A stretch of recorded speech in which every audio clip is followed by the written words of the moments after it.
Okay, Cami, we're very excited to see your next video about your trip to Africa. Explain what the focus is today. Okay, so we only have today and tomorrow left, and today it's hitting around day 4, which is the day before we hit the summit. So it's actually talking about some of the negative things, like some of the things we had to fight through to get to where we were going. Okay. The whole trip was beautiful, not just the mountaintop.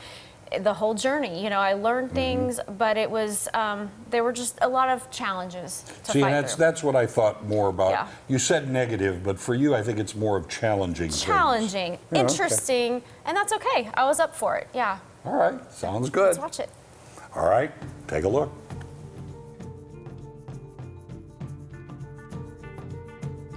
Everyone wants a mountaintop experience, but we don't necessarily want all the things that get you there.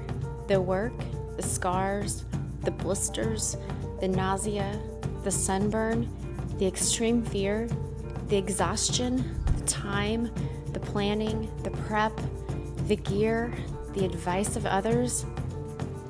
My face is swelling, my hands are swelling, my feet are swelling, which I had heard might happen or probably would happen at these altitudes. And my skin is really dry, my lips are super dry, and even though I've kept out of the sun mostly, it's just so dry up here. Seeing God's goodness and glory doesn't always come without also experiencing trials, discomfort, and having to build your endurance. Those are the stretchers. Ready to roll, everyone. Bicycles. Here comes the last bit of our team. Thank you. Yeah, here they come. The UV here is otherworldly. I forgot to put on sunscreen yesterday on my hands, on the back of my hands, and I completely burned my knuckles.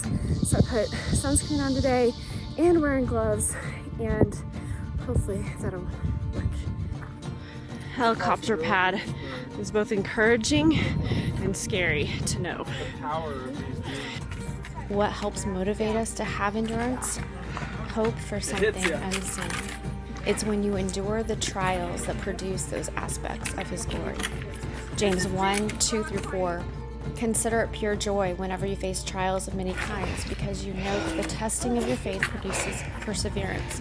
It's only about 12:30 in the afternoon, and I've already drank like 5 liters of water.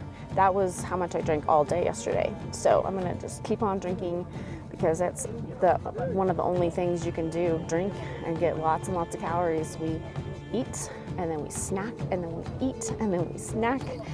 And so that's one of our only hopes to battle the altitude sickness. God will reward those who stay faithful in trials. He shows you wonderful things that not everyone will get to experience. Let me encourage you to not give half your heart and still expect to get where you want to go. Samuel 22:34, He sets me securely on the heights. This gives me all the confidence I need to endure the journey.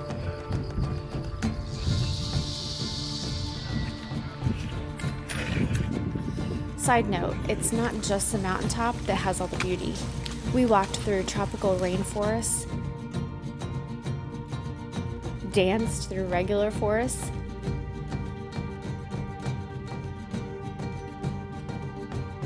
desert, rain, snow, next to waterfalls,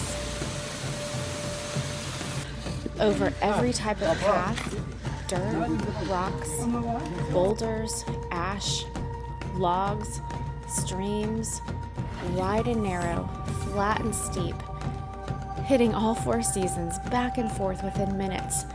And I was completely amazed at every point on the journey. He kept me steady and strong and gave me help when I needed it in order to let me experience all of His creation on this climb.